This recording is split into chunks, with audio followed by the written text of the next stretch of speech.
रंजिश वाली मोहब्बत, रितु जोशी। अगर आपको यह कहानी पसंद आ रही हो तो इस चैनल को लाइक करिए और बेल आइकन दबाकर चैनल को सब्सक्राइब करिए ताकि आप इस कहानी के आने वाले भागों को मिस ना कर पाएँ और आपके इस काम से मुझे मोटिवेशन मिले, मैं और कहानियाँ इसी तरह लाती रहूं। रंजिश वाली मोहब्बत, एपिसोड नंबर 50। अब तक आपने पढ़ा। महायज्ञ में अफरा तफरी का माहौल हो चुका था। लोगों की लाश जमीन पर पड़ी हुई थी। राठौर परिवार के काफ़ी सदस्यों की मौत हो चुकी थी।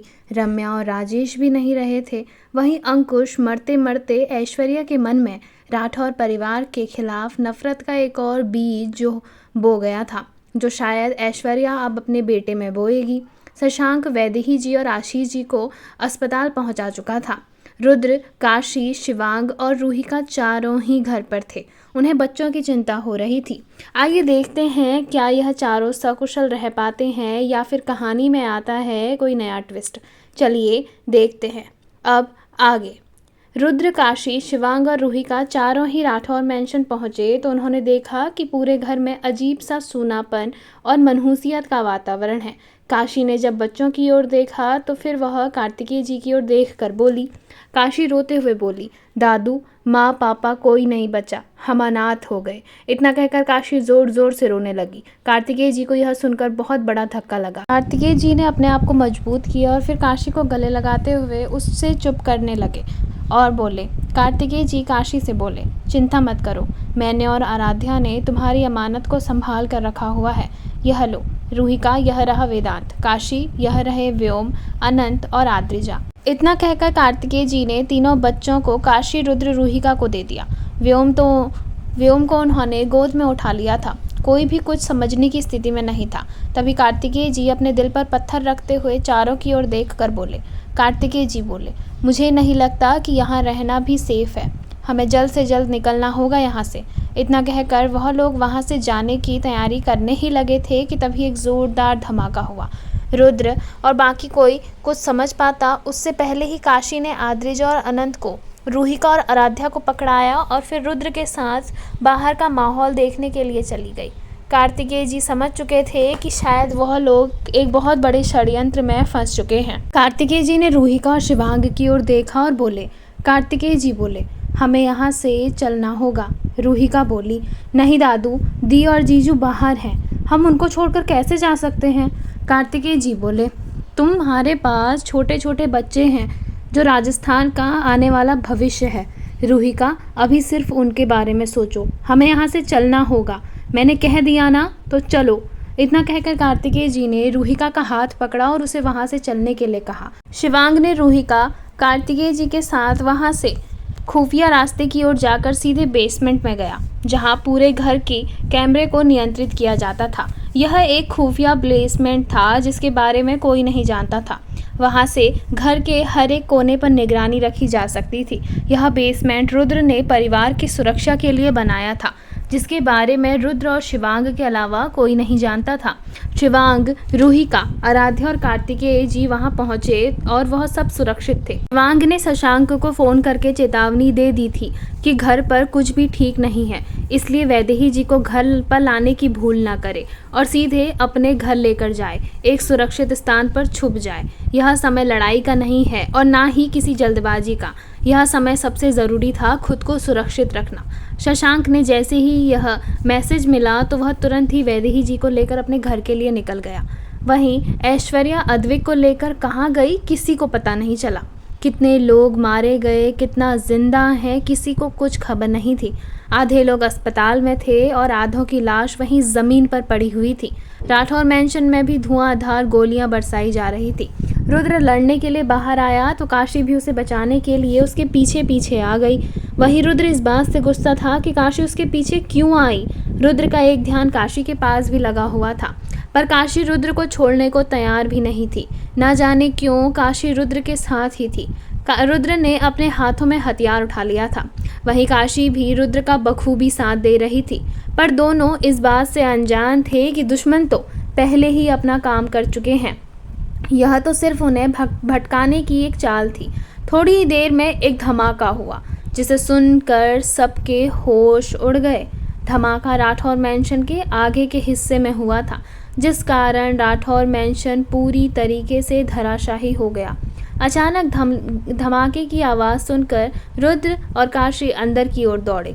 उन्हें डर था कि कहीं बच्चों को और बाकी सबको कुछ ना हो जाए। वह दोनों अंदर पहुंचे तो उन्होंने देखा कि सब कुछ तहस नहस हो रखा है। उन्हें डर था कि कहीं इस धमाके में और मलबे के नीचे कोई फंसा ना रह गया हो। इस बात से अनजान कि हर कोई तो बेसमेंट में जा चुका है, वह दोनों बच्चों और बाकी सबको ढूंढने में लग गए। धमाके का असर वहां बेसमेंट में भी दिखा। कार्तिकेय जी, शिवांग, रूहिका और आराध्या चारों ही कैमरे में यह सब कुछ देख रहे थे, पर अचानक धमाका होने से, सब कुछ बिखर जाने से जो कैमरे अंदर और बाहर लगे थे उन्होंने काम करना बंद कर दिया। अब तो बाहर क्या हो रहा है इसकी किसी को खबर तक नहीं थी। वही रूहिका यह सब देखकर जोर जोर से रोने लगी। उसे डर था कि कहीं काशी और रुद्र को कुछ ना हो गया है। वहीं उनकी गोद में बच्चे भी बेतहाशा रोए जा रहे थे। व्योम जो कि इस समय कार्तिकेय जी की गोद में था, वह रो रहा था। कार्तिकेय जी उसे चुप करा रहे थे। तभी रूहिका शिवांग की ओर देख कर बोली, शिवांग, मुझे बहुत डर लग रहा है। पता नहीं दी और जीजू कैसे होंगे, किस हाल में होंगे। हमें बाहर चलना चाहिए। तभी शिवांग बोला, नहीं, तुम नहीं, मैं जाऊंगा। तुम यहाँ बच्चों का ध्यान रखो और हाँ, कुछ भी हो जाए तुम में से कोई भी बाहर नहीं आएगा। रूहिका बोली, नहीं, अब तो जो होगा सब साथ में होगा। दादू, हमारी अमानत अब आप लोग दोनों के भरोसे है। मुझे नहीं पता यह दुश्मनी किसकी है, किसने चला रखी है, जिससे इतना सब कुछ हो गया, पर आपको हमारे वंशजों को बचाना होगा। नियत समय पर हमारी राजगद्दी को उसका वारिस मिलना चाहिए दादू। इतना कहकर रूहिका ने अपनी गोद से वेदांत और अनंत को कार्तिकेय जी और आराध्या की गोद में दे दिया। वहीं आद्रजा इस समय आराध्या की गोद में थी। रुद्र और काशी बाहर बच्चों की और बाकी सबको ढूंढने में लगे हुए थे। वहीं अंदर से रूहिका और शिवांग दोनों ही बेसमेंट को अच्छे से लॉक करके और कार्तिकेय जी को सारी बातें बताकर, खुफिया रास्ता बताकर वहां से निकल चुके थे। बाहर पहुंचते ही रूहिका ने देखा कि सब कुछ तहस नहस हो चुका है। वह दोनों ही चिल्लाते हुए रुद्र और काशी को आवाज़ देने लगे। वहीं रुद्र और काशी भी रूहिका और शिवांग को आवाज़ दे रहे थे कि शायद इन पत्थरों के नीचे उनकी आवाज़ रूहिका और शिवांग और बाकी सबके कानों में गूंजे। लेकिन तभी उन्हें आवाज़ सुनाई दी, जो आवाज़ थी रूहिका की। काशी ने जैसे ही रूहिका की आवाज़ सुनी तो वह ज़ोर से चिल्लाई। काशी बोली, रूहिका, कहाँ हो तुम लोग? मुझे तुम्हारी आवाज़ आ रही है। रूहिका ज़ोर से बोली, दी, हम यहाँ हैं, पीछे की ओर देखिए। रूहिका ने जैसे ही यह कहा तो काशी और रुद्र दोनों ही पीछे मुड़े। उन्होंने देखा कि रुद्र और शिवांग काफ़ी दूर से उन्हें देख रहे हैं। काशी मुस्कुराते हुए बोली, रूहिका, तू वहीं रुक, हम तुम्हारे पास आ रहे हैं। रूहिका बोली, नहीं दी, हम आपके पास आते हैं। इसी में अचानक एक ज़ोरदार शॉर्ट सर्किट हुआ और पूरे घर में आग लग गई। कोई कुछ समझ पाता उससे पहले ही आग चारों तरफ से जल्दी से पकड़ने लगी। रुद्र को कुछ महसूस हुआ तो रुद्र काशी की ओर देखते हुए बोला। रुद्र बोला, काशी, भागो यहाँ से, किसी ने आग जानबूझकर लगाई है। जैसे ही रुद्र ने यह कहा तो दूर खड़े रूहिका और शिवांग ने भी यह सुनकर वह हैरान हो गए। रूहिका जोर से बोली, दी, भागो वहाँ से। शिवांग किसी तरीके से काशी और रुद्र के पास पहुंचा। वहीं रूहिका दूसरी तरफ अभी भी खड़ी थी।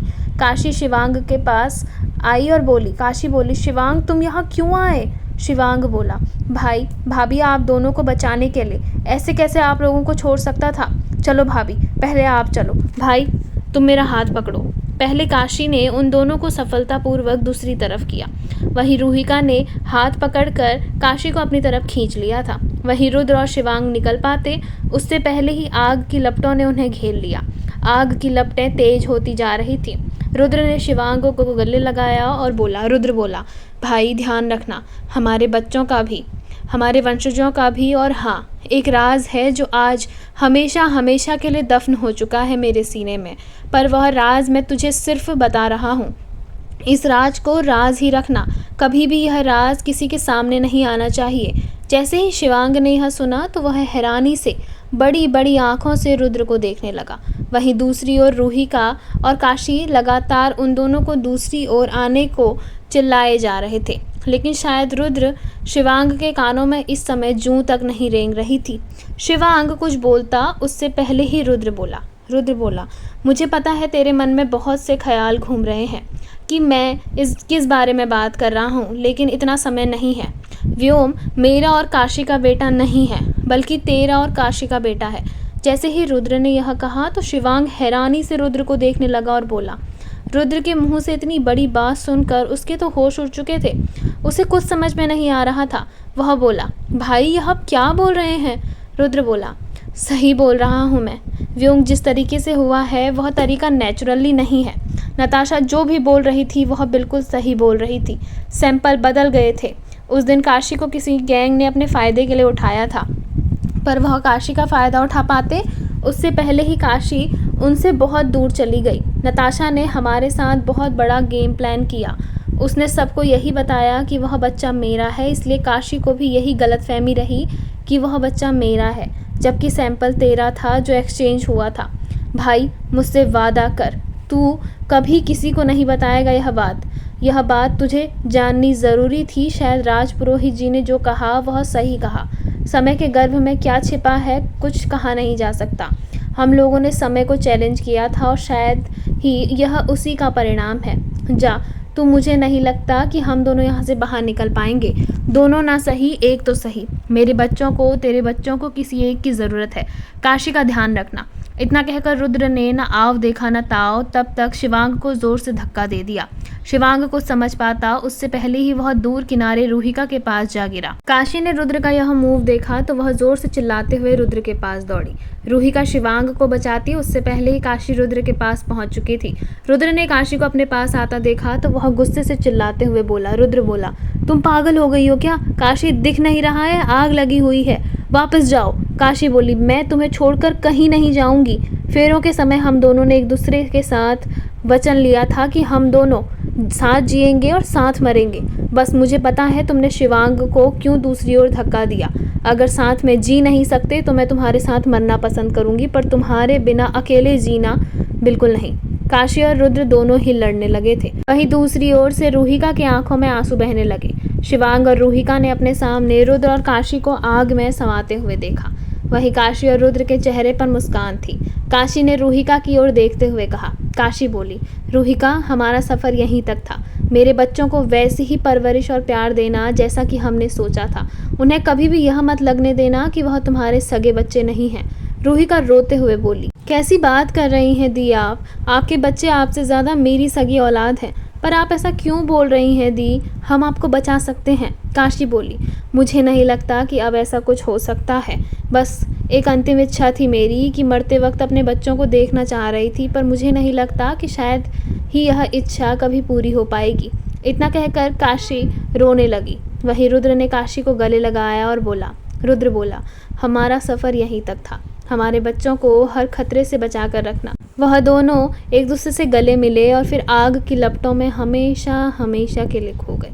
वहीं कार्तिकेय जी को बेसमेंट में जो घबरा रहे थे, उन्हें समझ में नहीं आ रहा था कि वह क्या करें।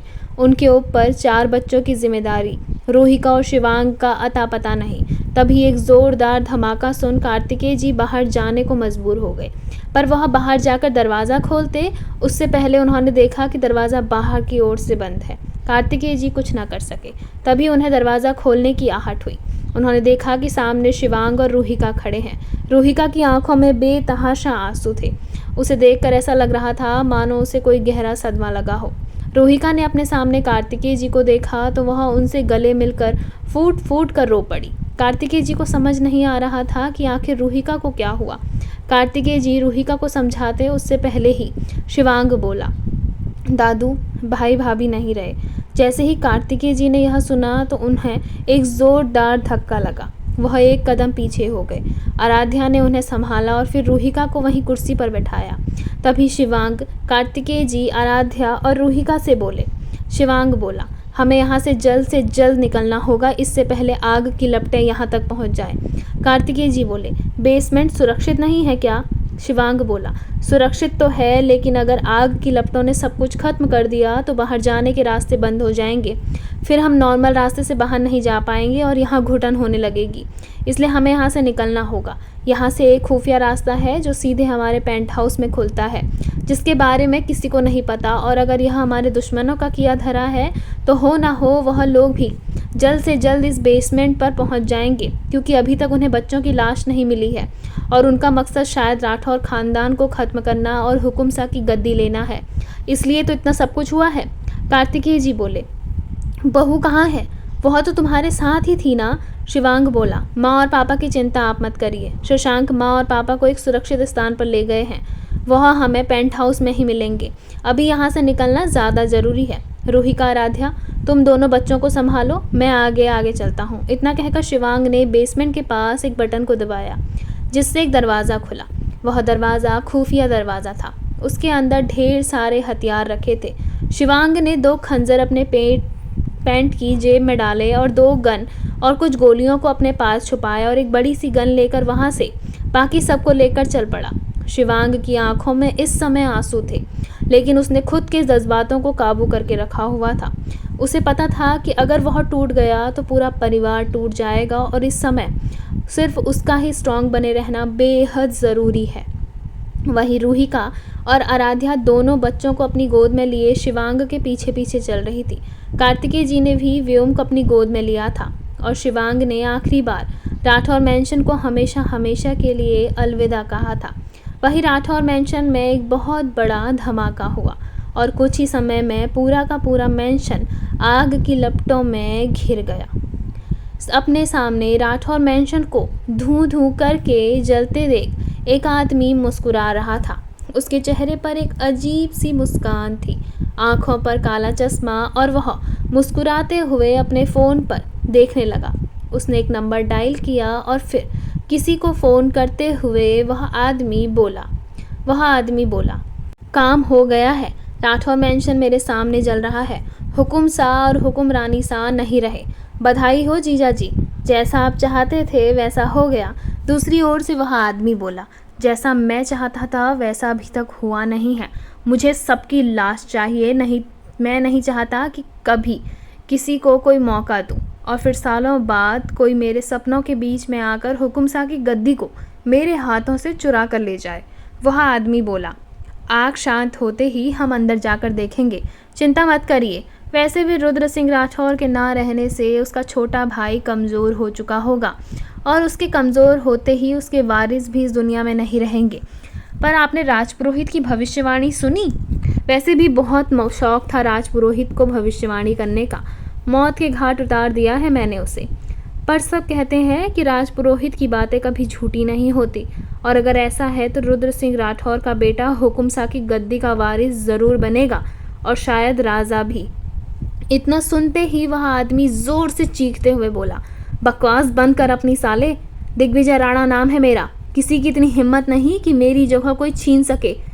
राजस्थान का हुकुम शाह तो मैं ही बनूंगा, और जो उसने मेरे सपनों के बीच आएगा मैं उसे खुद मौत के घाट उतारूंगा। उसका मरना तो तय है, तू बस जो कहा है वो कर। इतना कहकर दिग्विजय राणा ने फ़ोन कट कर दिया। वहीं वह आदमी मुस्कुराते हुए बोला, क्या जीजा जी आप भी? आपको क्या लगा था राठौर्स के मर जाने के बाद गद्दी इतनी आसानी से आपकी हो जाएगी? गलत। सब कुछ करूं मैं और मेवा खाएं आप? ऐसा तो हो ही नहीं सकता। अब तक तो आपका बेटा इस दुनिया से स्वर्ग सिधार चुका होगा और आपकी बीवी जो आपके दूसरे बच्चे को जन्म देने वाली है उसका नंबर भी आता ही होगा। फिर बचे आपको मारना मेरे बाएं हाथ का खेल है। राजस्थान का हुकुम शाह तो मैं बनूंगा, अविनाश सिंह राजपूत, और सिर्फ अविनाश सिंह राजपूत। आप तो सिर्फ इस कहानी के वह विलन थे जो कि लोगों के सामने आए, पर मैं इस कहानी का वह छिपा हुआ किरदार हूँ जिसके बारे में कोई नहीं जानता। आखिर मेरी इमेज इतनी अच्छी जो है। पहले मैं रुद्र का सबसे अच्छा दोस्त बना, फिर बिजनेस पार्टनर, लेकिन हर बार वह शशांक बीच में आ गया। पर फिर भी उसके सामने इतना अच्छे बनने की एक्टिंग करी कि आखिरकार सबको यकीन हो ही गया कि मैं भी रुद्र का बहुत अच्छा दोस्त हूँ। और आज देखो, मेरे प्यारे दोस्त की आहुति आग में चढ़ गई। खैर, इससे पहले कोई मुझे यहाँ देख ले, मुझे चलना होगा। आखिरकार कल रुद्र के दोस्त होने के नाते सबके सामने यह बयान भी तो देना है कि मेरे दोस्त की मौत का मुझे सबसे ज़्यादा दुख और अफसोस है। इतना कहकर अविनाश सिंह राणा मुस्कुराते हुए वहाँ से चला गया। आखिर कौन है यह अविनाश सिंह राणा और क्यों घोपा इसने दोस्त की पीठ में खंजर? क्या है इसकी असलियत जानना दिलचस्प होगा, जो हम जानेंगे कहानी के अगले सीज़न में। फ़िलहाल आपको कहानी का यह भाग और यह सीज़न कैसा लगा, कमेंट सेक्शन में कमेंट करके ज़रूर बताइएगा। धन्यवाद। आपको यह कहानी पसंद आई हो तो वीडियो को लाइक करिएगा, शेयर करिएगा, कमेंट करिएगा और बेल आइकन दबाकर चैनल को सब्सक्राइब ज़रूर करिएगा, ताकि आप आने वाली कहानी को आसानी से बिना किसी रुकावट के देख सकें। यह कहानी का पहला सीज़न था और यह यहीं पर ख़त्म होता है। कहानी का दूसरा सीज़न जल्द ही लॉन्च किया जाएगा, लेकिन तब जब मेरे सब्सक्राइबर 500 से ज़्यादा हो जाएंगे। उसके बाद इस कहानी का अगला सीज़न आपके सामने पेश किया जाएगा। इस कहानी के टोटल 3 सीज़न हैं, इसलिए अगर आप दूसरे सीज़न को जल्द से जल्द पाना चाहते हैं तो कहानी को शेयर ज़रूर करिएगा, ताकि सब्सक्राइबर्स जल्द से जल्द बढ़ते रहें। धन्यवाद।